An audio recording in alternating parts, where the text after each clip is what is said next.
du jour yi sujet 1 ñu fas yéene waxtaanee lu jëm ci affaire Ousmane Sonko ak CEDEAO ni ki démb nag ñi ngi doon gis séance bi maître Clédor Ly également Juan Branco ñu nekk foofu di plaider ci salle bi dinañ ci dikkaat ci kanam ci ay yaatal donc ñoom ñu war a joxe seen décision le 17 novembre mais également Cour suprême tamit moom tamit le 17 novembre lay joxe li nga xam ne moo di décision muy ñaari décision yi nga xam ne ñi ngi koy xaarandi fii ak le 17 novembre Babacar. voilà ni nga ko waxee ci soxna Astou noonu la demee ni ki démb fa nga xamante ni moo di ca Nigéria Abuja su ma juumulee foofee la ñu doon amalee li nga xamante ni moom moo bokk ci audience boobule te boo xoolee bu baax a baax ci li ñu ko tënkoon démb yaa Moussa dellu si waatoon ci ñun te mu nekk maanaam ñeent ci ay poñ yoo xamante ni moom la les avocats de Ousmane Sonko defoon comme une préoccupation à l'égard fi nga xamante ni moo di CEDEAO pour que cour de justice bu CEDEAO mu war ci statuer mais c'était le moment également pour ñu teewlu également ki nga xam ne moo nekk l'agence judiciaire de l'État ak benn avocat bu mu ànduloon su ma jumulee ak tamit deux des avocats de Ousmane Sonko en l'occurrence maître Ciré Clédor Ly ak nga xam moom moo nekk Juan Branco mu di le franco-espagnol démb nag mbir mu audience boo xam ne yaatu woon na lool boo xam ne jot nañ koo teewlu kenn ku nekk ci ñoom jot naa plaider ci lu yaatu lool ñu déglu aussi plaidoyer yi nga xam ne jot na ci am on a suivi ak li nga xamante ni daanaka moo di date bi ñuy xaar ne donc ça sera le 17 novembre tout comme également Cour suprême qui a choisi le 17 novembre pour joxe li nga xam moom moo nekk verdict bi mais à l'intérieur de tout cela également mu ngi ci bokk comme ni nga ko gisee ni tembe mooy préoccupation yi nga xam ñoo nekk les avocats de Ousmane Sonko yaa Moussa li taxaw ci timing bi ak li nga xam moo di durée bi ne serait-il pas trop tard pour Ousmane Sonko pour le 17 novembre que devrait prendre li nga xam ne moo di CEDEAO ak Cour suprême pour statuer sur son sort mais tamit deneen li ci bokk mooy comme ni ko Walf Quotidien xëyee ci xëtu yéenekaay mais est-ce que l'état du Sénégal ne joue pas avec la montre pour Ousmane Sonko mais justement man ci laa la bëggoon interpeller vu le comportement de l'agent judiciaire d'État mais chercher des excuses pour mais si il y a une course contre la mort mais c'est de bonne guerre parce que démb évoqué nañ ko également voilà justement Babacar Kébé fa ma tàmbalee noonu tey tamit xëy na yaa ngi ko bëggoon indi muy la position de l'agent judiciaire de l'État Ndeye tey jii ni dafay jouer avec le temps pour gën a mën a am li mu bëgg par rapport tey jii ni ak timing bi parce que Ousmane Sonko tey man du ma ne nar naa bëgg naa rafet njort vraiment pour que ñu statuer mbir mi lu xam fu wan ne li mu jékki gëtëb mais ndeyasu tey jii nii attitude bi nga xamante ni moom la agent judiciaire boobu les avocats de l'État moom leen adopté ci li ñu fa joto plaider mooy que ne mel na ni ñii bëgg nañ jëlle bi gën a ni mu gën a yàgg Babacar Kébé mu gën leen arrangé mais nag peut-être attendons de voir nag le 17 ñaari décision war a génn bu CEDEAO également bu Cour parce que suprême aussi à rappeler que entendant maître Ciré Clédor pendant ci plaidoyer bi mu ngi koy wax nee na pour Ousmane Sonko doole bi mu am peut-être moom ci li mu jàpp ak statut bi mu am au niveau interne il lui suffit tout court d'avoir une semaine pour moom que mu mën a collecter li mu am ci nombre de parrainage parce que jàpp na ne durant une semaine tout court doy na ko pour que mu dajale li mu am ñoom jàpp nañ ne parrainage yi moom du problème ci ñoom parce que parrain yaa ngi toog di leen xaar waaye mais tamit peut-être que moom mën nañ qualifier que c'est une réalité lu mu mënti xew parce que boo xoolee bu baax statut bi mu am au niveau national parrainage citoyen bu dee moom la choisir pour que mu def collecte parrainage une semaine le temps aussi ça pose problème mais aujourd'hui day nekk loo xam ne da nga koy calculer parce que collecte de parrainage ça demande du temps bu fekkee da nga statut ci durée boo xamante nii dafa gàtt loolu même une semaine je ne pense pas que ça sera possible parce que boo naree wër région yëpp pour collecter parrainage l'agent judiciaire de l'État est formel nous ne sommes pas prêts pour plaider le dossier dans le fond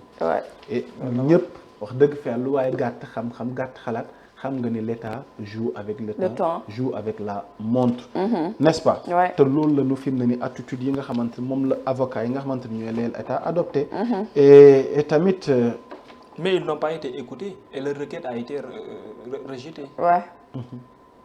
d'autant plus que le président bi nga xam ne moo nekkoon démb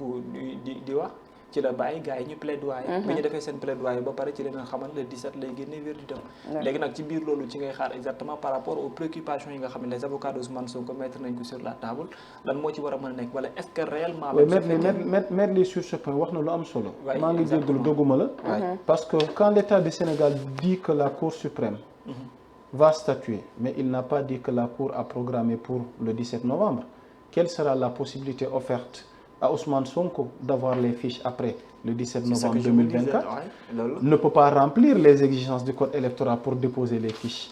tey jii nii dans les délais est-ce qu'ils vont lui donner du temps est-ce que dinañ ko may temps suñu demee ba wax ne. mais fallait débat bi nekk justement. parce que le 17 novembre suñu demee date de correcture bi je sais pas précisément mais xam naa ne ci boobu moytul mën na nekk ci début décembre wala fin novembre bi. dinañ war a delluwaat seen i parrainage mais bu fekkee da nga statuer le 17 novembre. te moom amul temps bi pour mën a collecter parrainage foofu da nga ko indil gàllankoor. et que aujourd'hui il ne peut rien faire parce que fiche yi moo ko mën a permettre que mu wër te que bu fiche yi parewul du mën a nekk lu possible. mooy que bu 17 novembre bu ñëwee est-ce que dañ koy defal prolongation. pour mu mën ko amee ji wala est-ce que réellement dañuy statuer ko te il faut tam nga bàyyi ci xel parce que DG mi waxoon que ne dafa bàyyi xel recours bi état du Sénégal war a déposer ci cour suprême. bu cour suprême statuer le 17 kañ la DG war a fas yéene jot li nga xam ne moo di recours bi mais ci même moment boobu également quand nga ci posé question ay dafe moom tam kañ la fas yéene dellu jiwaat parce que comme moom mu ngi dem ak a dikk rek. non loolu dinañ ci dikkaat mooy nekk deuxième point bi nga xam ne fas yéene koo waxtaanee. mooy ay defem bi nga xam ne mi ngi jàppante DG ak fii nga xam ne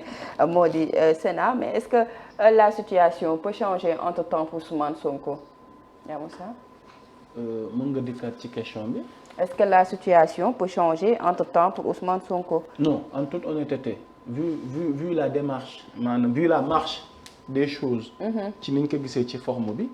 Dieu seul sait ce qu'il en est pour le fond. je pense pas que ni daal war nañ ci mën a am benn optimisme. day assu. non dafa am ay différents points là. man sama gis-gis mooy que ay différents points là et je pense que ni du fait que ñoom bi ñuy sàkku dafa nekk ci points yi nga xam ne ci gën a am solo la mooy benn bi bokk na ci mooy li ñu dissoudre parti Pastef. bokk na ci li ñuy kaasal au niveau ci cour de justice bu CEDEAO. bokk na ci radiation bu Ousmane Sonko ci fichier électoral bi bokk na ci tamit li nga xam ne mu ngi ci mais tamit détention pour ñu mën ko bàyyi. te boo xoolee bu baax tous ces trois là moom la ñuy jël comme plaidoyer moom la ñuy teg ci li nga xam moo di cour de justice bu CEDEAO mais yooyu man jàpp naa ne du ñu échoué ci yëpp. je pense pas je pense que ni. bu ngeen ma mayee tuuti ma defal leen film bi. lu xoromu moo am CEDEAO acte bi. xam nga internet yi moom dama leen tàmmal des fois di leen dund laal yëf yi Babacar Kébé. daa su may jégalu de. xam nga la cour de la justice de la CEDEAO ñun ñëpp c'est vrai que mettre na en délibéré ce 17 novembre. Tout d'abord dañuy fàttali que le juge Jérôme Traoré de la cour de la justice de la CEDEAO dafa admettre maanaam la constitution des avocats étrangers d'Ousmane Sonko à savoir mais les maîtres Juan Branco Saïd Larifou mu débouté li nga xamante ne mooy agent judiciaire de l'État qui avait introduit cette requête pour les récuser n'est-ce pas. Ensuite juge Jérôme Traoré informé maanaam de la requête des avocats de l'État qui voulaient un renvoi.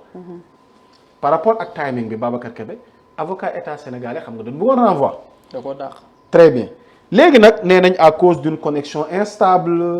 pour les avocats qui sont restés à Dakar yàggul dara sax waxoon nañ fii risque de coupure d'électricité. délestage ak yooyu noonu. c'est pas la première. et c'est pas la première léegi nag agent judiciaire de l'État Yoro Moussa Diallo répliqué. Ouais. mu ñëw Babacar xaw ma ba Thierno mënoon nga mën àll robb waaye xam naa comme robb amu fi ma xaw a def costume bi nii. bu dee agent judiciaire de l'État. mu ne aujourd'hui on n'était pas encore préparé monsieur le juge pour le fond ndeya su gis nga li ma lay wax. entre le fond et la forme. vous avez dit la dernière fois qu'on allait prévoir une autre audience pour les autres procédures dégg nga. juge bi def refus catégorique. juge bi. ouais. Jérôme Traoré mu lànk mu ne ko rien ne nous garantit agent judiciaire de l'État lay waxal ne. rien ne nous garantit que demain la connexion sera bonne. non mais ma yeggali léegi mu ne ko donc la connexion ne peut être considérée comme un motif de renvoi. yaa ngi may suivre. Puisque on a la chance que tout le monde est connecté aujourd'hui. On va en profiter. Cette cour est une cour communautaire et une cour des droits de l'homme. Il y a une procédure écrite orale. Toutes les pièces ont été produites pour permettre à la cour de prendre une décision. Maître Ciré Clédor Ly entre dans la danse. D'y jeter son grain de sel. Xam nga lu mu wax. Juge, s'ils disent aujourd'hui qu'ils ne sont pas prêts pour le fond, nous sommes surpris. 30 jours, ce n'était pas pour les mesures provisoires, c'était pour qu'ils soient préparés sur le fond. Je suis vraiment désolé, leur argument ne tient pas. Rétorque l'avocat d'Ousmane Sonko qui a introduit une requête pour l'annulation pour la cour de la CEDEAO. N'est-ce pas? Maintenant, l'affaire pouvant être plaidée, Juan Branco tamit dugaat ci xew mi ndeyasu il entre dans la danse avec sa plaidoirie et rappelle le rôle crucial maanaam du juge de la cour de la CEDEAO à quelques jours de la sortie du conseil constitutionnel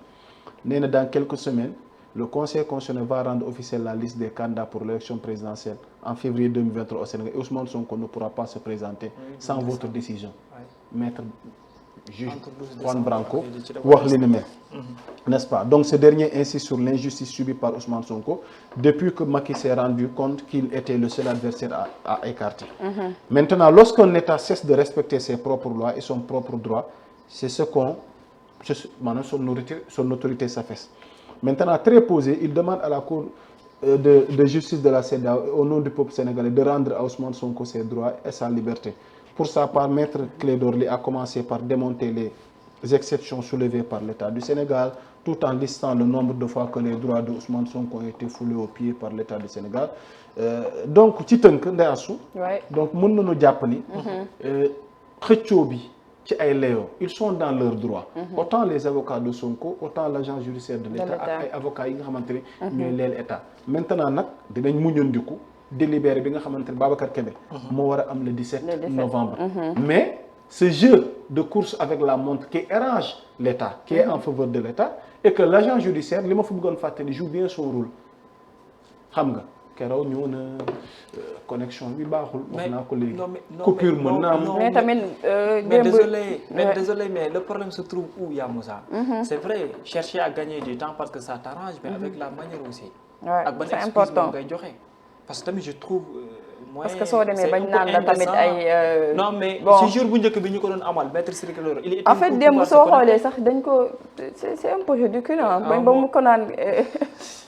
est-ce que qu'est-ce qui nous rassure ne